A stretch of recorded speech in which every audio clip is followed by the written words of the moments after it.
Splinter Cell is back. Ubisoft Toronto has begun work on a remake of Sam Fisher's most classic operations, and with the series' return on the horizon, it's the perfect time to look back at the game that started it all. What the hell? I'm going to ask you some questions. When I think you're lying, I'll do this. Who do you work for? Splinter Cell launched back in 2002, a time when Ubisoft was best known as the company that made Rayman, a bright and colorful platformer. Splinter Cell was not that. It was a dark and serious stealth action game that favored slow, methodical movements over frantic action. And no one was quite sure how fans would react. Maybe it's better if I didn't see anything. To find out more about the development of that first game and the lasting effects it had, we spoke to some of the folks that helped launch the original Splinter Cell and some that are helping to bring it back.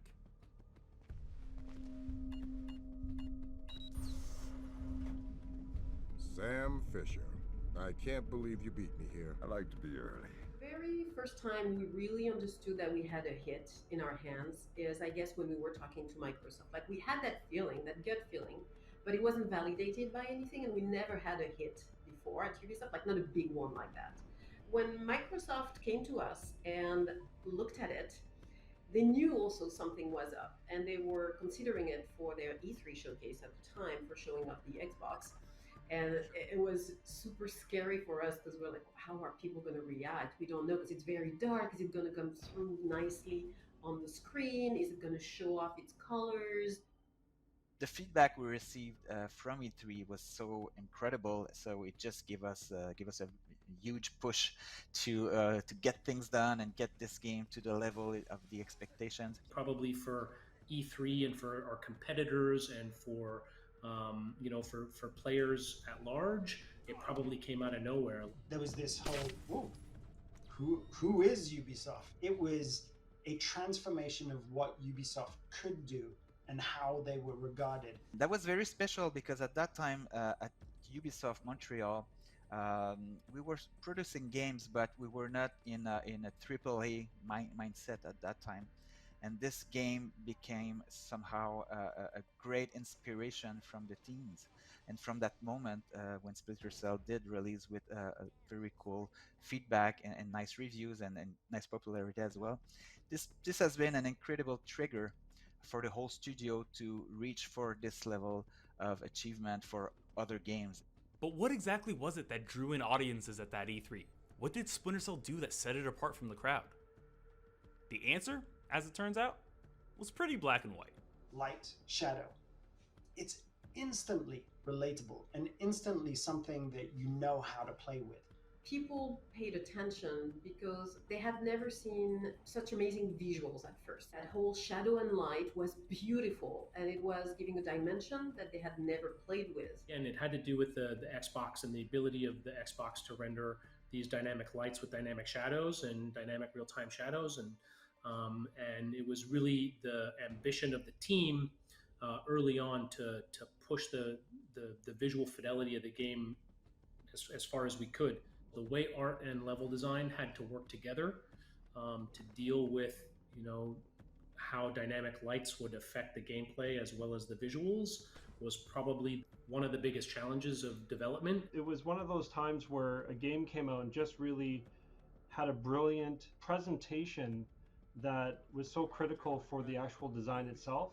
So you can only imagine how exciting that would have been for the team. The first time we saw the fish tanks that you could shoot the fish tanks and the water would lower down with the stream and down to the level of the bullet hole, and then it would stop, and you could keep shooting it and lowering it. Little tweaks like that, little surprises that people just found the time and the energy to put in to add the polish and the care to the game.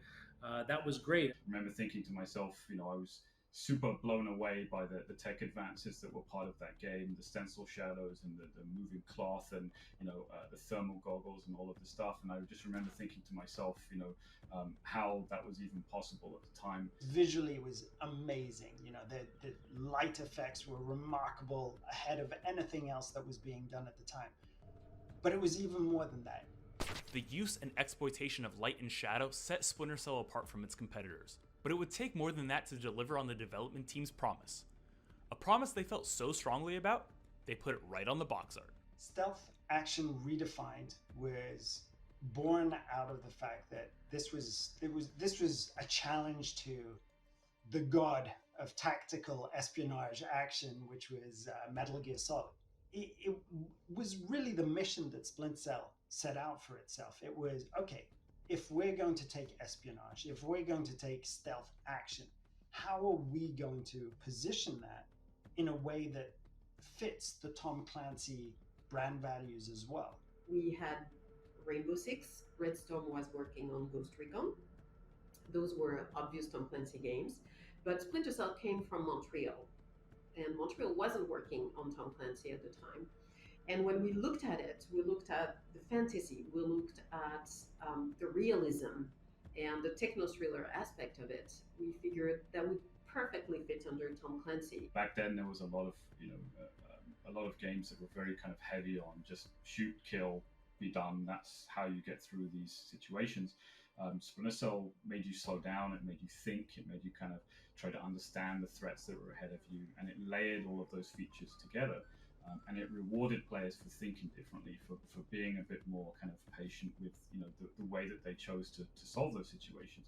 The idea of being the one who can make the difference, who can go into those places that no one's supposed to be able to go to and do what no one's supposed to be able to do, that's an incredibly powerful fantasy, and it's a lot of fun to be that person. We used an actor that was a recognized person. That was new at the time. Anybody have a line back to third echelon? I'm here, Fisher. What the hell's going on? Nicolad's just declared war on the U.S.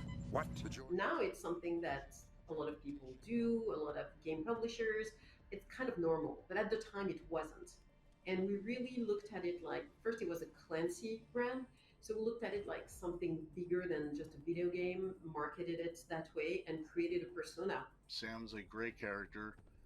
He's smart, he's funny, he's fast, he does what he can do with a minimum of waste. He's high speed, low drag, and he's just an incredibly fun character to play. While Sam is unequivocally the star of the Splinter Cell franchise, let's be honest, he'd get nowhere without his signature night vision goggles. Not only are they an essential tool in Sam's arsenal, they're the symbol of the entire franchise. Those 3 green dots and that iconic sound, yep, that sound is enough to know exactly what game you're dealing with. The sound came in very late, and I think that we didn't realize how important and valuable it was until someone said, we really got to have a much more iconic sound in here somewhere. And it had this kind of very military feel to it.